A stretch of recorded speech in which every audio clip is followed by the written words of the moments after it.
నమస్తే సార్. నమస్తే ఝాన్సీ గారు. జమిలీ ఎన్నికలు మొన్ననే లోక్సభలో ఆమోదించారు. అయితే జేపీసీకి కూడా వెళ్ళాయి.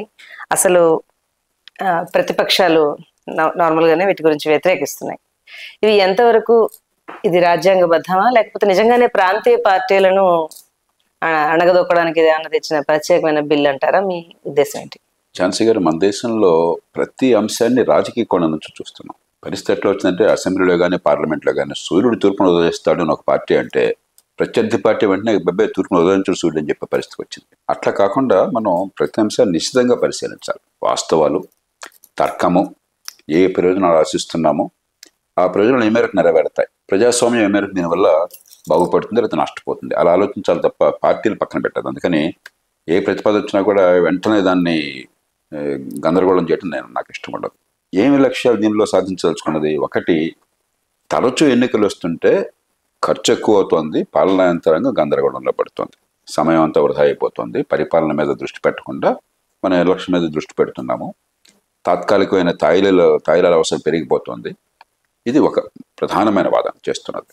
కొంచెం లోతుకి వెళదాం. ఏ మేరకు ఈ ఫలితాలు వస్తాయన్నది. మొట్టమొదటి డబ్బు ఆదా అవుతుంది అన్నది. లోక్సభ ఎన్నికలకి మొన్న బహుశా 9,000 కోట్లు ఖర్చు అయింది దేశం అంతగా. రాష్ట్రాల ఎన్నికలకు కూడా 5 ఏళ్ల కాలంలో సుమారుగా అంత ఖర్చు అవుతుంది మనం అంచనా వేయచ్చు. కాస్త అటు ఇటు అంటే 18,000 కోట్లు అవుతుంది 5 ఏళ్ల కాలంలో. ఏకకాలంలో జమిలి ఎన్నికలు జరిపినట్టయితే, మళ్ళీ వేరే ఎన్నికలు లేవు అనుకున్నట్టయితే 5 ఏళ్ల కాలంలో మనకు బహుశా 12,000 కోట్లు అవుతుంది. 9,000 కోట్లు ఆగదు, ఎందుకంటే 2 కలుపుతున్నాం కదా ఖర్చు ఆదాయం. ఒక 5-6 కోట్లు మనకు ఆదా అవుతుంది.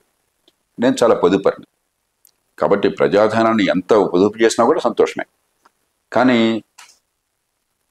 ఒక్కసారి విశాల దృక్పథంతో చూసినట్టయితే, ఒక్క రోజున ప్రభుత్వాలు పెట్టే ఖర్చు దేశంలో 20,000 కోట్ల రూపాయలు.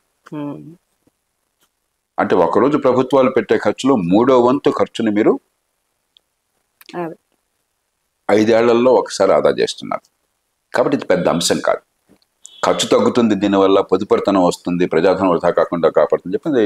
అది ఇంత పెద్ద ప్రక్రియలో అది ఒక అంశం కానే కాదు. కాబట్టి దాన్ని పక్కన పెట్టాను. ఒక ప్రయోజనం నెరవేరట్లేదు పెద్దగా. ఇక రెండోది, తరచూ ఎన్నికలు వస్తుంటే పరిపాలన కొంచెం కుంటుపడుతుంది అని చెప్పాను. కానీ అది ఆపటం కోసం ఏం ప్రతిపాదన పెట్టారు? మన ఎన్నికల వ్యవస్థలో బ్రిటిష్ పద్ధతిని అనుసరించాం మనం. వెస్ట్ మినిస్టర్ పద్ధతి అంటాం. దాంతో ఏమైందంటే, ఎప్పుడైనా సరే ఒక సభ రాష్ట్రంలో కానీ జాతీయ స్థాయిలో కానీ రద్దు కావచ్చు. శాసనసభ కావచ్చు, లోక్సభ కావచ్చు. అయితే ఆ సభా నాయకుడు, రాష్ట్రంలో ముఖ్యమంత్రి, దేశంలో ప్రధానమంత్రి రద్దును కోరవచ్చు. లేదంటే అవిశ్వాస తీర్మానంలో అధికారంలో ఉన్న వాళ్ళు ఓడిపోవచ్చు, మెజారిటీ కోల్పోవచ్చు. లేదా ప్రభుత్వం అస్థిరంగా ఉండి సుస్థిర ప్రభుత్వం సాధ్యం కాకపోవచ్చు. వివిధ పరిస్థితుల్లో అది అనివార్యం. అందుకనే కదా మొదట్లో కలిసి ఎన్నికలు జరిపాం కదా 52 నుంచి. తర్వాత ఎందుకు విడివిడిగా ఉంటాయి? అప్పుడప్పుడు ఈ సభలు రద్దు కావడం అనివార్యం. కాబట్టి దానికి పరిష్కారం ఏం చెప్పారు ఇక్కడ? అలా రద్దు అయినట్టయితే ఎన్నికలు అనివార్యం, దాన్ని ఆపలేం. మీరు ఎన్నికలు జరపండి, కానీ మళ్ళీ జరిగే ఎన్నికలు మిగతా కాలానికి మాత్రమే. అంటే 5 ఏళ్లకు ఒకసారి విధిగా ఎన్నికలు జరుగుతాయి రాష్ట్రంలోనూ జాతీయ స్థాయిలోనూ. మధ్యలో లోక్సభ రద్దు అయిందనుకోండి, మళ్ళీ లోక్సభను ఎన్నుకునేది మిగతా కాలానికి మాత్రం, మిగతా 2 ఏళ్లకు మాత్రమే. మధ్యలో శాసనసభ రద్దు అయిందనుకోండి రాష్ట్రంలో, మళ్ళీ శాసనసభ ఎన్నికది మిగతా 2 ఏళ్లకు మాత్రమే. అంటే తరచూ ఎన్నికలు ఆపటం కోసం తరచూ ఎన్నికలు పెట్టేది ఏర్పాటు చేశారు మీరు. దానివల్ల నష్టం ఏమిటి? ఇప్పటికే పరిపాలనలో, అసలు రాజకీయంలో కానీ పరిపాలనలో కానీ దీర్ఘకాల దృక్పథం కానీ, రేపు మన వచ్చే తరం భవిష్యత్తును గురించి ఆలోచన కానీ లేదు. పెట్టుబడులను గురించి ప్రసక్తి లేదు. తాత్కాలికమైనటువంటి తాయిలాలు, ఎలాగోల ఓటర్లను ఆకర్షించడం కోసం తాత్కాలికమైన సంక్షేమం.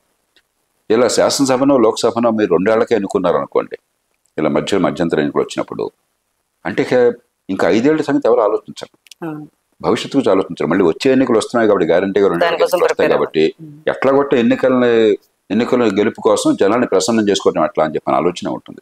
కాబట్టి ఏ లక్ష్యాన్ని మీరు కోరుతున్నారో ఆ లక్ష్యానికి వ్యతిరేకంగా జరుగుతుంది. ఓ పక్కన తరచూ ఎన్నికలు ఆపటం కోసం తరచూ ఎన్నికల మార్గం అంటున్నారు, అలాగే ఈ తాయిలాలు వగేరా వృధా ఖర్చు, తాత్కాలికమైనటువంటి ఖర్చులు ఎక్కువ పెడుతున్నారని చెప్పి దీర్ఘకాలికంగా విస్మరిస్తున్నారు అంటున్నారు. దాన్ని మీరు వ్యవస్థీకృతం చేస్తున్నారు తాయిలాన్ని. కాబట్టి అనుకున్న ప్రయోజనాలు దీనివల్ల నెరవేరేది కనిపించడం లేదు. రెండోది, పార్లమెంటు ఉభయ సభల్లో 3/2 మెజారిటీ అసాధ్యం. మూడోది, దీనివల్ల ఒక నష్టం కూడా ఉంది, నిర్దిష్టంగా ఒక నష్టం. ఏమిటది? మన ప్రజలకి 190 మందికి అసలు అసెంబ్లీకి వేస్తున్నామా ఓటు, పార్లమెంట్కి వేస్తున్నామా, పంచాయతీకి వేస్తున్నామా, మున్సిపాలిటీకి వేస్తున్నామా తేడా లేదు. రాష్ట్రంలో ఉన్న ప్రభుత్వం ముఖాన్ని చూసి, లేదా ప్రభుత్వ నాయకురాల ముఖాన్ని చూసి మీకు ఇష్టం ఉంటే ఆ పార్టీకే గంప కొత్తగా అన్ని స్థాయిల్లో ఓటేస్తారు, ఇష్టం లేకపోతే ఆ పార్టీకే గంప కొత్తగా వ్యతిరేకంగా ఓటేస్తారు. అలాంటప్పుడు మన మన ఫెడరల్ వ్యవస్థ బలోపేతం కావాలి అంటే, ప్రజాస్వామ్యం వికసించాలంటే ఓటర్లకి స్పష్టత పెరగాలి. అంతేగాని ఓటర్లు మరింత గందరగోళానికి గురి కాకూడదు. ఓకే, ఒకే ఎన్నికలో స్పష్టత చాలా కష్టం. మనం ఉన్న పరిస్థితులు, అమెరికా ఉందనుకోండి, ఒకే ఎన్నికలో రాష్ట్రపతిని ఎన్నుకుంటారు, రాష్ట్ర గవర్నర్ని ఎన్నుకుంటారు, మరి కాంగ్రెస్ మెన్ ఎన్నుకుంటారు, అమెరికన్ పార్లమెంట్ సభ్యుల్ని, సెనేటర్ని ఎన్నుకుంటారు, రాష్ట్ర చట్టసభ సభ్యులను ఎన్నుకుంటారు, మేయర్ని ఎన్నుకుంటారు, మరి స్కూల్ బోర్డుని అనుకుంటారు, రకరకాల పదవులు అనుకుంటారు. అక్కడ ప్రతిదాన్ని కూడా తులనాత్మకంగా పరిశీలించి అక్కడో పార్టీ ఇక్కడో పార్టీ ఇక్కడో పార్టీ అట్లా వస్తుంది. అవగాహన లేదంటారు ప్రజల్లో. వివిధ కారణం, అది తప్పు ప్రజలది కాదు. మన పూర్తిగా అధికారాన్ని కేంద్రీకరించడం చేత ప్రజలకి రాష్ట్ర ప్రభుత్వం తప్ప మిగతా పెద్దగా పట్టం. అది మనం చేస్తున్న తప్పు 70 ఏళ్లలో. దాంతోపాటు కాస్త అవిద్య ఎక్కువ ఉన్నది, ఇంకా ప్రజాస్వామ్య అనుభవం లేదు. అలాంటప్పుడు ఇది మరింతగా ప్రజల్లో గందరగోళం వచ్చి కేవలం ఎన్నిక అంటే ఏమిటంటే ఒక తంతుగా ముగిసిపోతుంది.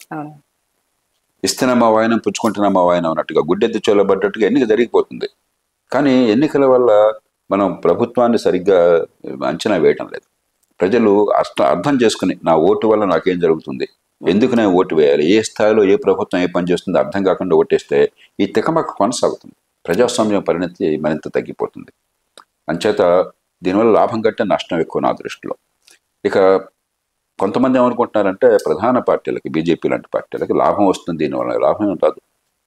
మీరు కర్ణాటకలో చూడండి, తెలంగాణలో చూడండి, అసెంబ్లీ ఎన్నికల్లో బీజేపీ ఓడిపోయినా కూడా తర్వాత ఎన్నికల్లో లోక్సభకు వచ్చేసరికి బీజేపీ ఎన్నికైంది. అక్కడ తెలంగాణలో సగం సీట్లు వచ్చినాయి, కర్ణాటకలో దాదాపు అన్ని సీట్లు గెలిచారు.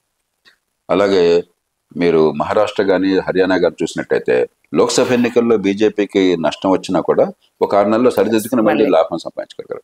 ఏకకాలం ఎన్నికలు జరిగితే 2 ఎన్నికల్లోనే బీజేపీ ఓడిపోయింది. కాబట్టి దీనిలో రాజకీయంగా కూడా లబ్ధి ఎవరికి లేదు, కుట్ర దీనిలో ఏం లేదు, దురుద్దేశం ఏం లేదు. ఏదో మంచి జరుగుతుందన్న ఆశతో ఏదో ఒకటి చేద్దామని మొదలెట్టారు. ఖర్చు విషయంలోనే అది ప్రభుత్వాలు ఎప్పుడు ఏదో ఒకటి చేద్దాం అనుకోకూడదు. ఉన్న దానిలో అత్యుత్తమమైన పని ప్రభుత్వం చేపట్టాలి, కానీ ఏదో ఒకటి చేద్దాం అనుకుంటే చాలా సందర్భాలు తప్పులు జరుగుతాయి. బాగా చెప్పారండి. Thank you.